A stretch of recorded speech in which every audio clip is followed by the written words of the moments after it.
So again, for our battle, good afternoon, Madam Chairman, good afternoon, ladies and gentlemen. The other team was trying to tell you that Mr. Mario committed trespassing and homicide. This is wrong because it was a different case. Why?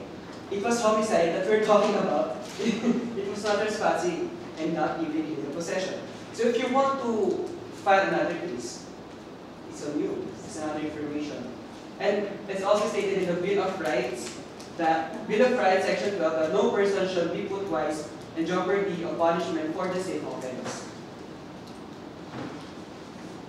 This is supported by the Article 10 of the Revised Penal Code and 77 of the Revised Penal Code that successive service of sentences, when the culprit has served 2 or more penalties, he shall serve them simultaneously if the nature of the penalties will so permit.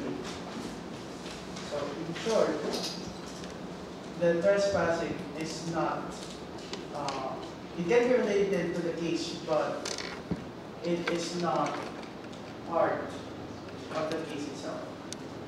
It can be part of the main argument because it's quite misleading. And there must be a separate persecution on that case. So next is... So again, we're going... You also said that Mario cannot be... That Mario is liable for double homicide because he killed the wrong woman and the wrong man. That he thought that it was his wife and his partner. I will use the defense of my partner earlier that it was a justified circumstance of the Article 11 or self-defense. Privileged mitigating circumstance. For example, I have a case here, People of the Philippines versus Mariano Ordazan.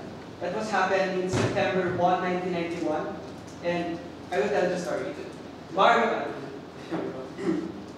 Mariano was a security guard.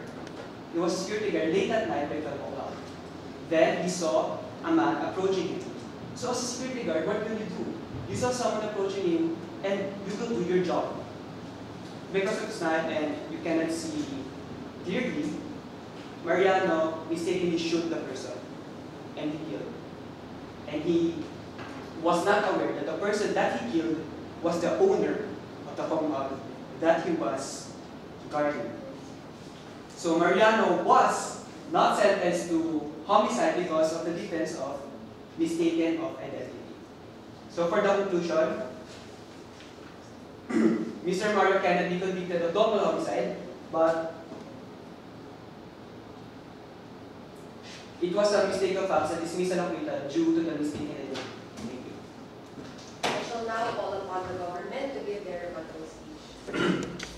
So, firstly, I would like to give props to the defense team for asking those questions and appealing to the emotional appeal of the jurors. As jurors, we must not be moved with sympathy and emotions, for we must state the cold hard facts and truth, for we are under the law. Now, firstly, I would like to say on the trespass that thank you for pointing out that it's not it's a different case, but also thank you for stating that it's part of the case, which leads to another case, which is leading to homicide. Secondly, the case that the defense team has presented, which is can you please restate the case open? Which is about the security guard. Yes, the security guard. So, I'm a security guard, wandering around at night, protecting the supermarket. And then I saw someone in front of me and said, who goes there? And he didn't respond. So, as a security guard, and my duty as a security guard is to protect, I'm going to kill him. Because he didn't say anything. All I know that he's someone in the dark. He may be a thief. I'm just defending myself. Props to them for giving that. But the difference is that Mario went inside the house, illegally trespassing, and he lifted up the mosquito net, as stated by the esteemed speaker. He lifted up the mosquito net, stirred awake the couple sleeping, and what did the couple's actual reaction? They fought back. So those two cases are different. You cannot say that because it's a mistake of facts. So they also the main fact that Mario had the intent to kill. He brought a revolver to a house of strangers. Of what? To kill Lily and her paramour. So, esteemed speaker, esteemed guests, ladies and gentlemen, I must reiterate again the motion. Mario should be sentenced on the grounds of homicide with the pieces of evidence presented. Thank you. Thank you, everyone. So, if true to law counsels, I will give you 5 minutes to prepare your respective closing speeches.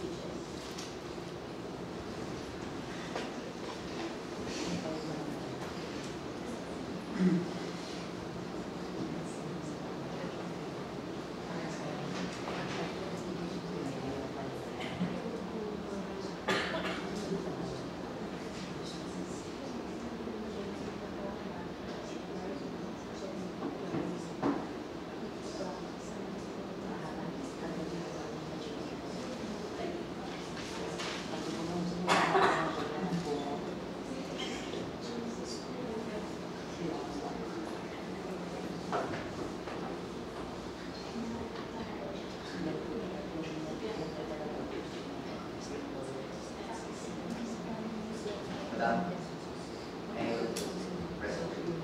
Oh, 5 minutes. 5 minutes.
Yun lang. Alam mo na. Okay, so with that, I would like to invite the government and the opposition team to take their seats. And let us hear first from the government for their closing speech. So, in conclusion, after going through the statement of facts and pieces of evidence, we have proven that Mario is guilty of the said motion. Mario is guilty of homicide. Due to 1. Premeditation, 2. Criminal intent, and of course, criminal negligence, because the accused entered the bedroom illegally, which results to trespassing, which leads to the criminal intent. We have proven that the statement of the accused is erroneous, saying that he used it as defense. Am I right? Right. So, because he already violated the unlawful act, which is Article number 4 of Chapter 1 of the Revised Penal Code, which is the criminal liability. And lastly, we have proven that the accused scuffled with the victim. So, we believe that it wasn't mistaken of facts. As you said earlier, mistaken of facts is when you think of someone who is a different person that you were expecting to be. But Mario was fully aware that the couple lying in bed was not his wife nor his wife's paramour. So, it was not also mistaken of facts. Which means that Mario is guilty of double homicide. Thank you. Thank you for your closing speech, and now we would like to invite the opposition to give their closing speech. Again, thank you for the recognition, Madam Chairman. Ladies and gentlemen, good afternoon. We, as the opposition, supporting Mario and justifying his deed, therefore conclude that Mario should be acquitted due to qualifying circumstances. As our team have stated earlier, this is about passion, love, hope, and emotion. We men like Mario are giving value to honor as he is deprived of this when Lily didn't sign the contract. So, stated in the family code, we have high value of the marriage, the family. Therefore, we men are hurt when Lily didn't sign the contract, as Mario created the contract to settle things. As since the case, it is stated that prior to the case, the relationship between Lily and Mario became stormy. Second, there is a lot of gray area in the scenario, and it can be implied that Mario indeed mistook them for his wife and partner, and upon seeing the weapon, the man assaulted Mario in fear of being shot as Mario is about to escape, while thinking that, okay, this is the wrong person, so I'm about to go. But the man, seeing that Mario has a weapon, immediately assaulted Mario, thinking that Mario is about to attack the couple. And Mario, not being able to defend himself, we can imply that Mario can defend himself because probably the man has a weapon which is not even specified.